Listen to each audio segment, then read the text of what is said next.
I've been working on 2 stories for the past 3 years, ever since I graduated college. One's a sprawling sci-fi story split between multiple characters' perspectives, heavily inspired by Mass Effect, Battlestar Galactica, and Star Trek Deep Space Nine. The other's a high fantasy story, with too many inspirations for me to name all at once, but chief among them would definitely be Lord of the Rings, along with Legacy of Kain, Fire Emblem, and The Legend of Zelda. It's been a long process, but what's kept me going has been outlining all of the major plot points and character arcs, along with fleshing out all of the world building and background lore of both stories. Ever since I began writing, I've been going through many of my favorite movies, TV shows, books, and video games, to get a good idea of what makes not just a great story, but a great sequel as well. Finishing my first book is nerve-wracking on its own, but finding out the best way to expand on everything I've established is even more stressful, which is why I wanted to make this video to help me and other writers understand what goes into making a good sequel story. I was also inspired to do this after seeing so many botched efforts by mainstream creators that end up being not just bad stories on their own, but also ruin the entire franchise by association. I guess you could call this an expansion to what I said about making good reboots in my Battlestar Galactica recommendation video. Because like the most successful reboots, creating the best sequels takes a tremendous amount of effort and dedication to get right. The big issue I've seen with many sequels, and especially prequels, has been their inability to maintain something called internal consistency. Many modern writers come up with what they believe to be interesting ideas, and try to fit them into a pre-existing narrative, but end up creating massive plot holes because their concepts don't mesh with what the original story established. Sometimes, this comes down to an oversight on their part, but there's been a recent trend of creators boasting about how their new ideas improve the old ones, and trying to have a well-written and consistent story is just impractical. This line of thinking is bad enough on its own, but it becomes much worse when these new ideas completely undermine beloved storylines and characters, destroying any sense of believability, cohesion, and investment that existed before.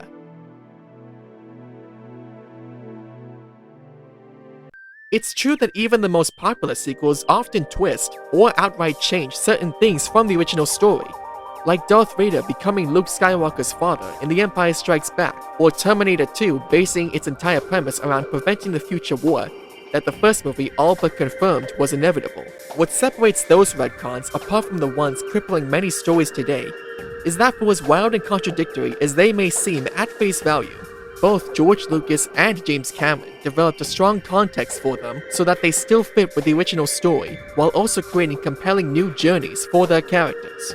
Sure, you could call it contrived that out of all the people who could have been swept up on an adventure to save the galaxy, it had to be the long-lost son of one of the ruthless leaders of the Empire responsible for murdering his aunt, uncle, and mentor.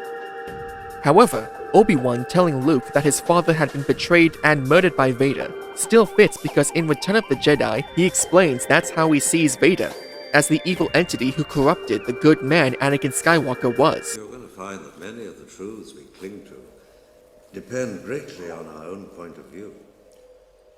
Anakin was a good friend. When I first knew him, your father was already a great pilot, but I was amazed how strongly the Force was with him. I took it upon myself to train him as a Jedi. I thought that I could instruct him just as well as Yoda. I was wrong.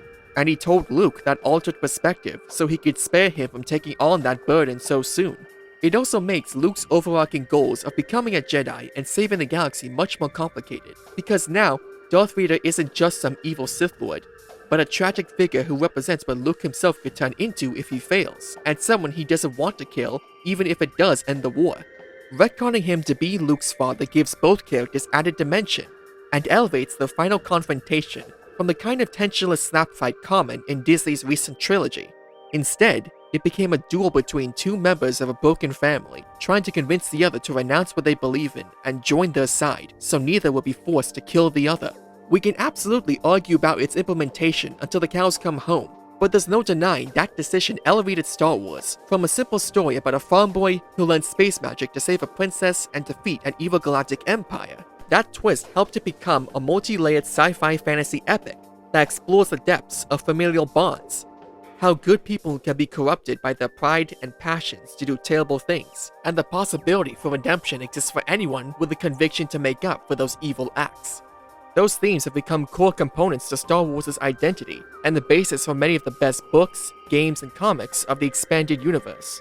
Terminator 2 goes a step further by having its retcon be the driving force of its story, with Sarah, John, and the T-800 doing everything they can to prevent Judgment Day from ever happening. What makes this new direction so brilliant is that the Terminator is loosely structured as a closed-looped predestination paradox, with Kyle Reese and the assassin T-800's act of traveling back in time to change history being the catalyst for those events happening in the first place. Sarah Connor wouldn't have become the warrior mom who trains her son to defeat Skynet if they hadn't tried to kill her in the past, thus pushing Kyle to go back in time to protect her and conceive John after they fall in love. Seeing everything line up exactly as Kyle described, including his own death, would lead anyone to believe the War of the Machines is inevitable. The opening of T2 supports this further by showing the lead researchers of Cyberdyne Systems using the remains of the first Terminator to create Skynet, continuing the causality loop that'll lead to Judgment Day and the future war all over again. Despite that, Sarah and the preteen John are still willing to stop them, because they hold firm to the belief that people can make their own fate, and while they can be petty and self-destructive, have an overall capacity for good. Terminator 2 is widely considered to be one of the best sequels of all time because it not only delivers on bigger action and spectacle than the first movie, but also builds on its premise and characters in a way that makes them feel like two halves of one cohesive story that explores compelling themes like the nature of destiny, maintaining faith in the face of impossible odds, and the importance of parenthood. Jesus Christ, Reese, don't you see that I am scared? I don't want to spend my whole life waiting for that thing to catch up to me. Always looking over my shoulder, wondering if I left some tiny clue behind. Where's our son, Sarah? He took him away from me. He's the target now. I know. He's all alone. You have to protect him. I know. I've lost him. You're strong, Sarah. Stronger than you ever thought you could be. On your feet, soldier. I love you, Sarah. I always will. I need you. It's also possible to make a great sequel in a much looser sense, such as in Silent Hill 2's case, where the only narrative element it shares with the first game is being set in the same haunted town. Its story and characters have nothing to do with the cult of Silent Hill, or the plan to use Alessa to birth an eldritch god, but it works as a great sequel because it explores the most compelling aspect of the first game, the town itself, and how it affects people who enter it. James Sunderland, the protagonist of Silent Hill 2, is a deeply flawed man going through his own complex drama over the death of his wife, but his emotional turmoil has become far more intimate and terrifying now that the town of Silent Hill is bringing his darkest fantasies and worst nightmares to life, just like it did for Alessa. Just like The Empire Strikes Back, Silent Hill became known as one of the most beloved survival horror franchises of all time after its first sequel established how its titular setting can warp itself around the twisted psyches of anyone who enters it, and force them to confront the darkest parts of human nature. Every great sequel depends on the writer having deep knowledge and respect for the original story's most compelling aspects, so they can build on them in creative and meaningful ways. It can be difficult figuring out what precisely that meaningful way is, but I found that the sequels I enjoy the most are the ones that reinforce the core appeal of what made the first story successful, whether it's intense action, fun adventure, or serious drama, and strive to give its characters new and challenging obstacles to overcome. I brought up Star Wars, Terminator, and Silent Hill specifically because many consider the first few sequels to be some of the best ever made, and often call their most recent ones the absolute worst of the bunch. But what exactly makes a bad sequel?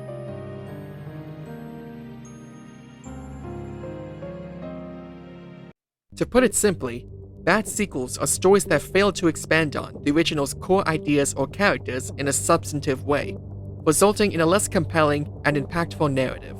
This best describes the bland, copy-paste variety of bad sequels, such as Transformers, Fast and Furious, and every Call of Duty since 2009, essentially recycling the same basic premise and plot structure for each installment, with minor tweaks to distract from how similar everything else is. These sequels aren't great, but are inoffensive at worst to anyone besides people wanting a good story to go with their bombastic blockbuster or video game. However, a bad sequel can also tarnish a once great storyline or character by sloppily introducing concepts that contradict or outright ruin previously established backstory, lore, or defining character arcs, to the point where the audience loses their investment in the entire franchise. I can't think of better examples of this phenomenon than Disney's recent Star Wars trilogy, Terminator Genisys and Dark Fate, and pretty much every Silent Hill game after Silent Hill 4. Now, some of you might be wondering, Randy, what does it matter that you think bad sequels are all uninventive and destroy many classic stories? It's all fiction made to entertain people at the end of the day, so why can't a writer be free to pursue whatever vision they want? Who are you to criticize them, since you never ran a movie, TV show, or big budget video game before? Well, I don't see how anyone with a basic knowledge of cooking wouldn't be entitled to criticize a professional chef if they were served a raw burger with rotten condiments and stale buns, especially if they're expected to pay up to $50 for it. I have a long way to go before anyone like Rian Johnson or Tim Miller would even acknowledge my existence. But I believe I have the right to criticize their work, just as anyone has the freedom to criticize mine.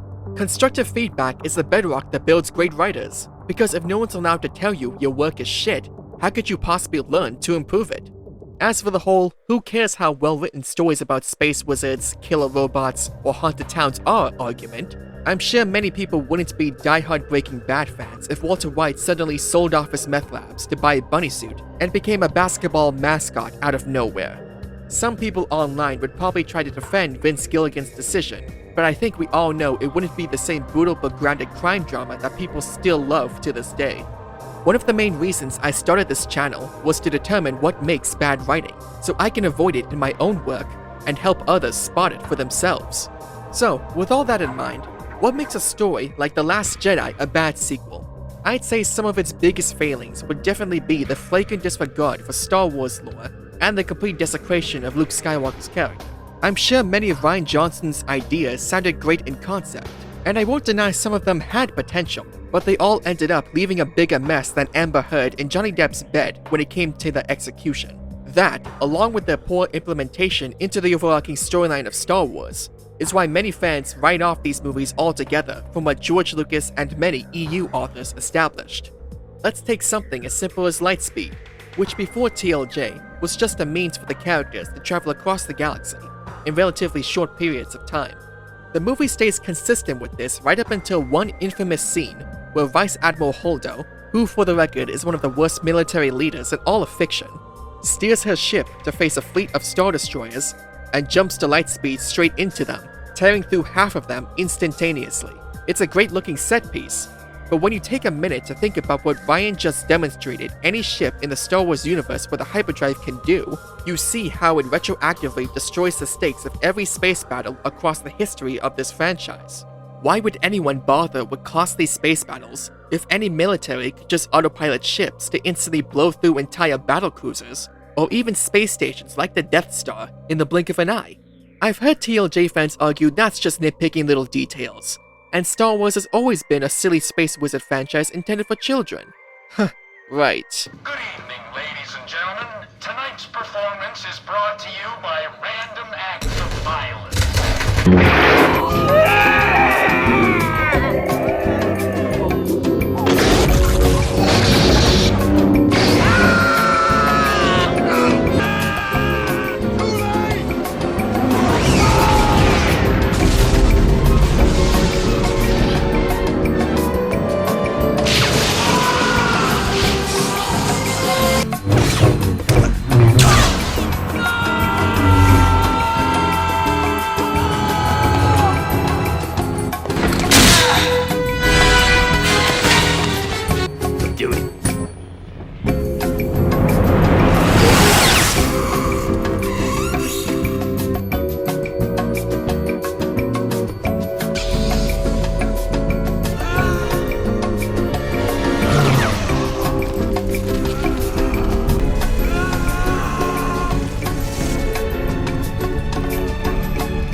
Even if that were true, it still makes every character besides Holdo look like massive idiots for not using an incredibly effective strategy that could win any war in a matter of seconds.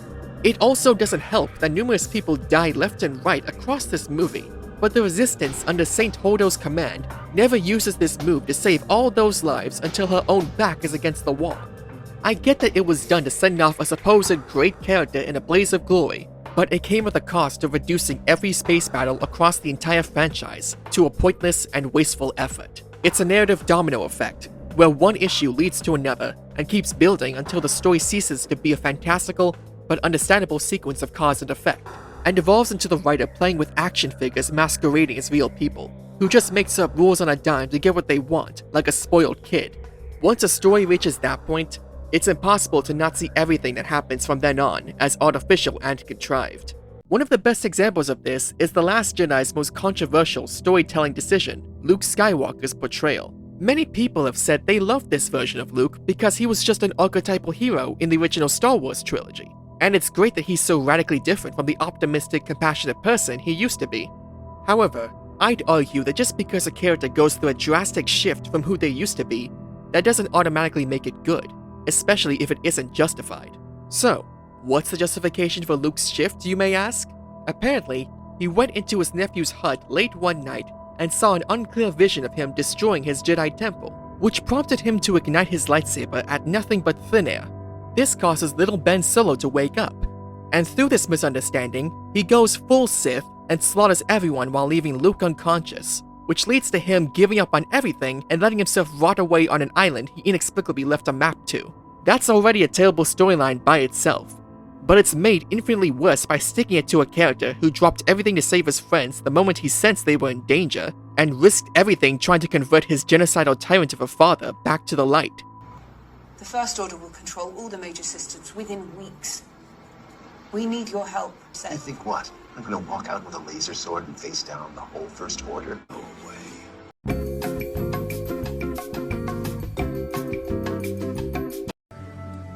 Luke, you must complete the training. I can't keep the vision out of my head. They're my friends. I gotta help them. You must not go. But Han and Leia will die if I don't. Snoke had already turned his heart.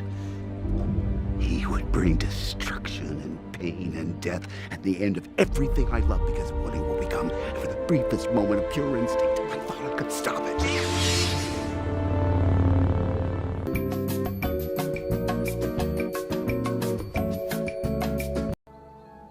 But why must you confront him?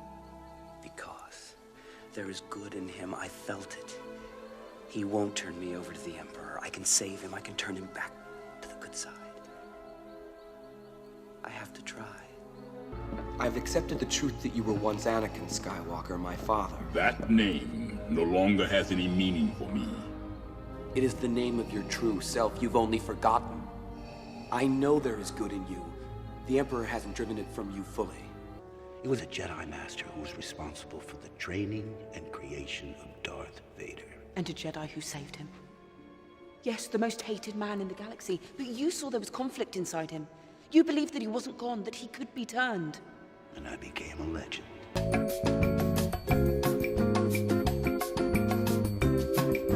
I'll not leave you here. I've got to save you. You already have. Luke. You were right. You were right about me. Tell your sister. You were right. I said to Ryan, I said, Jedis don't give up.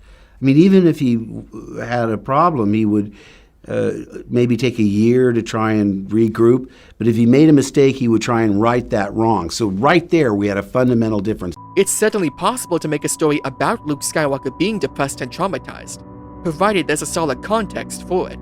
The Fate of the Jedi series does exactly that, by showing Luke as an embittered exile after the death of his wife and his nephew's turn as a Sith Lord, grappling with a crisis of faith as he struggles to rebuild the Jedi Order and work through his grief. Meanwhile, TLJ only has 3 abrupt flashbacks of the same unbelievable scene, and no deeper context for Luke's actions other than he was a scared old man acting on impulse, something that shouldn't happen to a seasoned master, and that Ben was too far gone even though we're shown nothing to corroborate that. That's the only justification for Luke to abandon the people he loves so he can die in shame, content on letting his nephew butcher more people and conquer the galaxy at his leisure.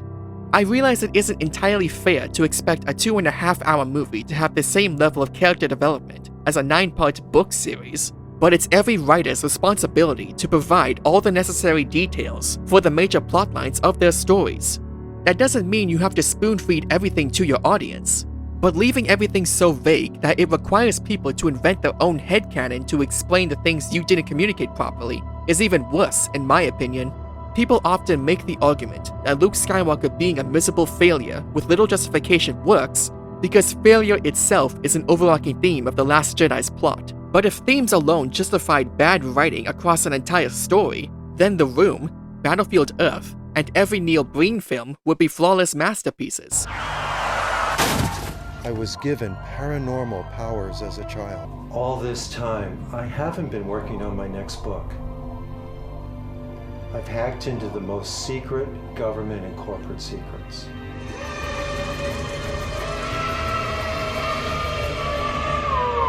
I'm using it to make a real difference. No more books! I'm not ready for this! That's the prevailing issue surrounding The Last Jedi's entire plot, where the audience is just supposed to accept wild occurrences at face value, like the First Order spawning a galaxy-conquering fleet out of nowhere, or the worst-designed bomber ships in the history of science fiction, because there's no deeper context for them beyond Rian Johnson wanted high-stakes for his movie right off the bat and a cheap homage to World War II dogfights.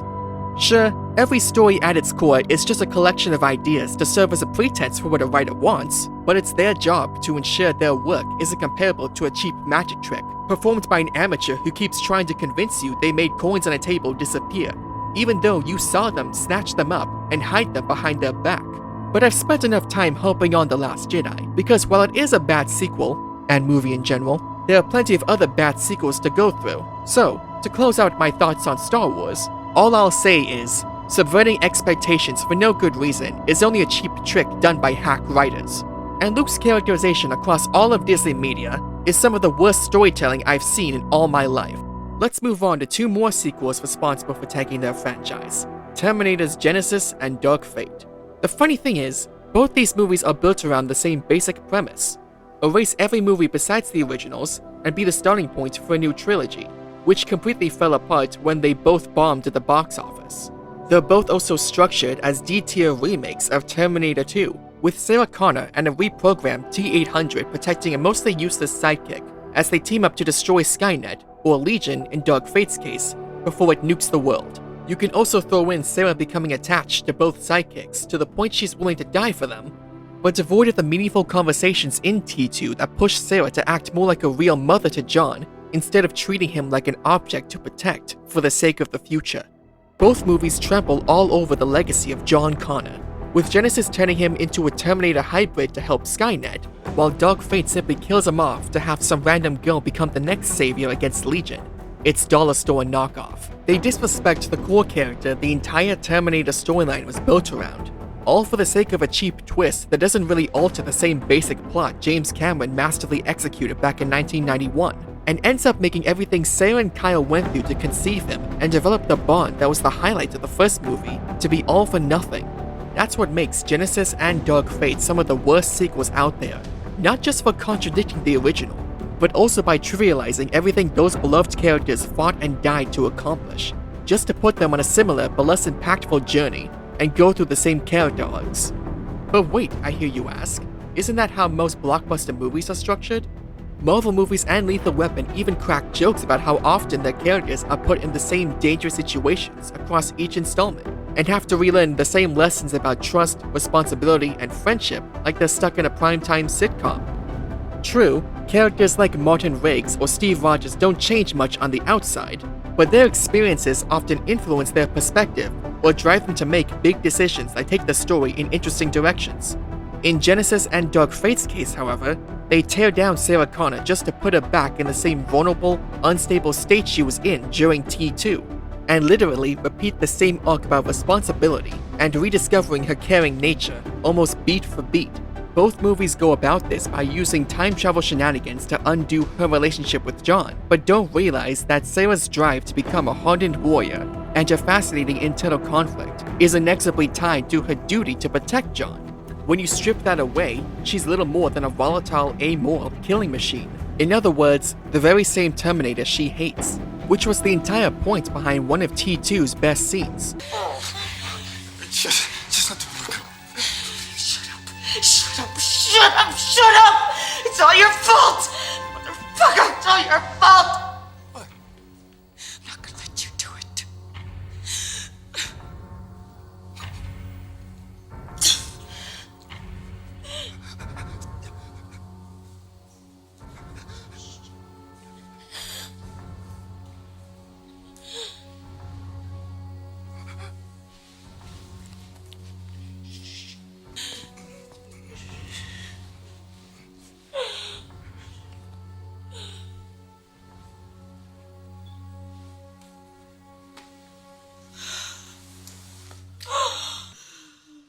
Are you hurt? Look at me.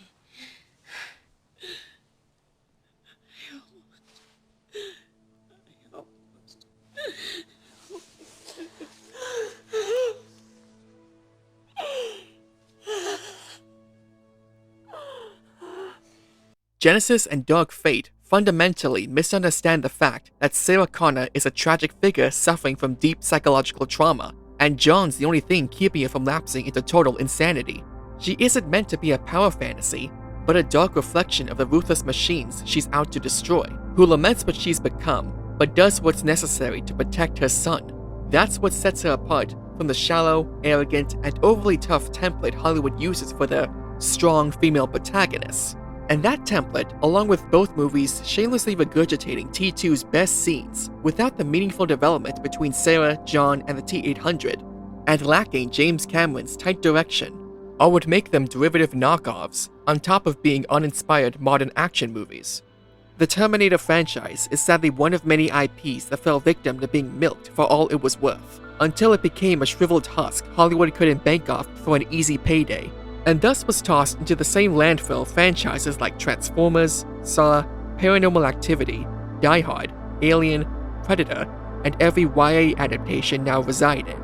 This assembly line mentality ends up ruining many iconic stories and characters, because no matter how popular or innovative they may be at the outset, recycling the same premise, or thrusting the same or similar characters into a situation you've seen play out many times before, always becomes stale and predictable. Even when you put aside all the bad story decisions and milquetoast action, none of the Terminator sequels ever had much chance of being as beloved as the first two movies, because the Terminator itself is old hat. In the original movie, the Terminator was a relentless killing machine that could blend into any environment, and once it locked onto its target, it wouldn't stop until they were deader than dead. It was a premise most people had never seen back in 1984, and coupled with Arnold Schwarzenegger's stoic performance, and all sorts of technical wizardry that masterfully sold it was a vengeful robot wrapped in human flesh, it's no wonder it became an iconic villain overnight.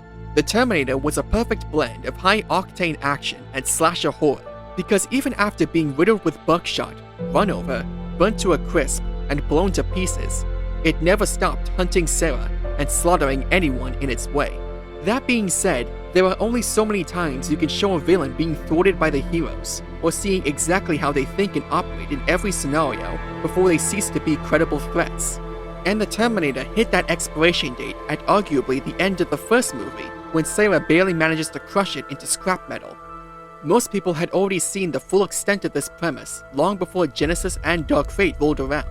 And since Sarah and John's stories were wrapped up so well by the end of T2, they were always destined to be unnecessary add-ons at best.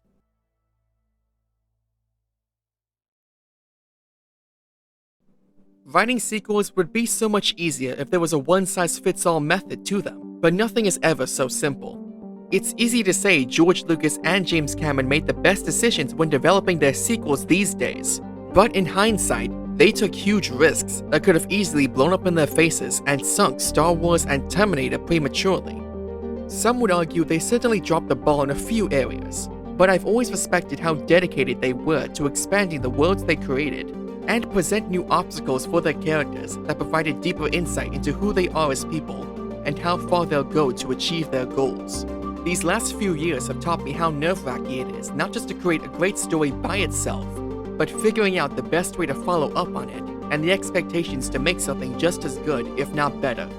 At the same time, I've also learned how dangerous it is for a writer to become too enamored with their own ideas, incapable of making anything else besides desperate attempts to recapture their former successes. I can't think of better examples of this phenomenon than what happened to Silent Hill and the MCU after their biggest hits. After Team Silent was disbanded and the franchise handed to Western developers, it became a twisted parody of itself, because on top of being badly written, terribly optimized, and riddled with cheap jump scares, their biggest issue was trying to replicate the most iconic moments of the original games, mainly Silent Hill 2, in the worst way possible.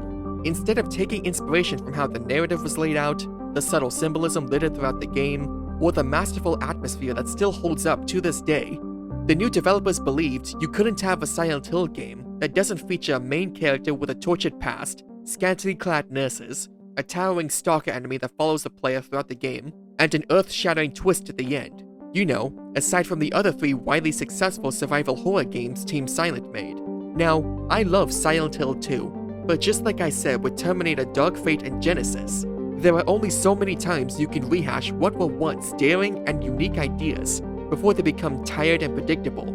So even if Silent Hill Origins, Homecoming, Downpour, and Shattered Memories were all well written and designed, they still wouldn't be able to recapture what made Silent Hill 2 a masterpiece back in 2001, because at the end of the day, they're just recycling inferior knockoffs of familiar concepts in an attempt to provoke the same reaction you had the first time you experienced them, but without the cohesion or nuance that made them impactful to begin with. I told you that I wanted to die, James. I wanted the pain to end. That's why I did it, honey. I just couldn't watch you suffer. The truth is, I hated you. I wanted you out of the way. I wanted my life back. James, if that were true, then why do you look so sad? Stop lying. I'm tired of it. I know all about Silent Hill. You don't know anything about Silent Hill. The modern MCU is even more guilty of this, where it feels like each new movie and show is either trying to be a cheaper rendition of the first Avengers movie, Guardians of the Galaxy, or Thor Ragnarok. I understand why they'd want to emulate the most successful movies of their franchise, but it ends up reducing each new release into a homogeneous sludge of annoying quips, garish visuals, and lackluster stories that don't push the plot or characters forward, but only exist to set up more obnoxious sequels. I think that this world, it needs men that are willing to make the hard call. That's what I think. I think you and me are the same.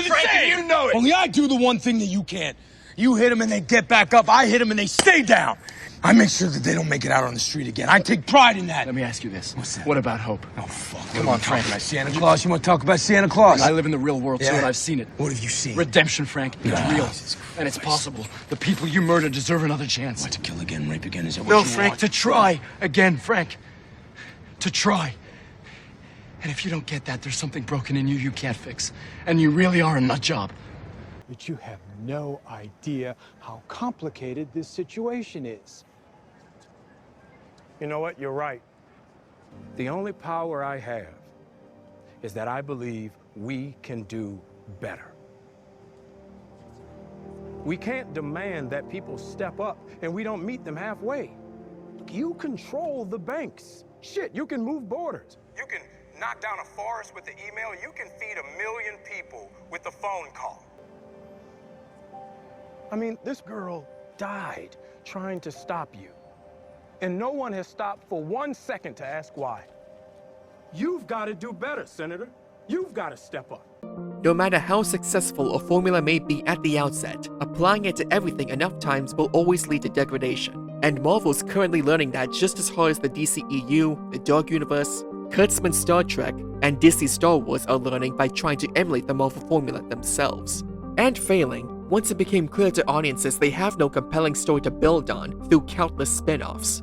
That's why every sequel can't just copy The Empire Strikes Back, Terminator 2, or Silent Hill 2 and just call it a day. Because all the narrative decisions that made those stories successful doesn't necessarily translate to making every other story that copies them successful. And that's why many people believe mainstream entertainment has devolved into a barren wasteland of uninspired dreck. consisting of unwanted remakes, reboots, prequels, and sequels that are all content on just milking the past or pushing social agendas rather than inventive storytelling. That's not to say a writer can't be inspired by them, but they have to determine whether or not they can put a unique spin on their ideas in order to fit their story, and if that's the right direction to take their narrative to begin with. At the end of the day, it all comes down to their understanding of the story they created or inherited, and its intended message for the audience. Sure, we can all bellyache about how even the best pieces of media were made with the express purpose of earning profit. But even the most cynically produced corporate product has to engage its audience in some way, and a writer still has to be good enough at their job in order to do that and be successful. Personally, I believe the two most important elements to every good sequel is perspective and ambition. To have multiple frames of reference of the original story's greatest strengths and biggest weaknesses, along with enough courage and forethought in your vision to address both sides and create a new experience that has some familiar elements, but explores them at greater depth, while also respecting the pre-established lore and the intelligence of the audience. Respecting them is one of the most important things for any writer to do, because contrary to what many famous creators believe, people do notice these things, and they typically don't like to get invested in stories that feel like they're wasting their time, contradict themselves, or only exist as a shallow pretense for the author to preach or lecture to them. More often than not, the harshest critiques don't come from toxic, problematic trolls, or any other subgroup Hollywood likes to blame for their failures, but from devoted fans who have just as much passion for a given work as the creators, and want to see the world and characters they're invested in reach the heights they're capable of. I think that's something we should all keep in mind, especially the people in charge of beloved franchises. Anyway, thanks for watching. If you enjoyed this video, I'd very much appreciate it if you give it a like and leave a comment down below.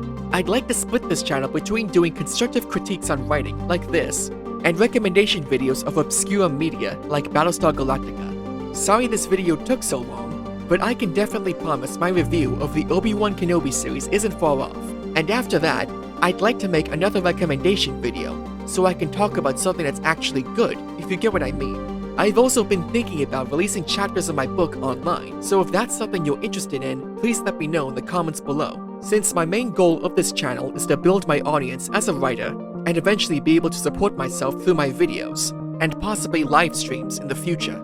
And by all means, I'm open to any suggestions for how I can improve this content going forward, or ways to make my voice sound less annoying and slurred. Anyway, I've droned on long enough. You can find links to my Twitter, Patreon, and Discord down below. I'm the Elusive Eye, and I should go.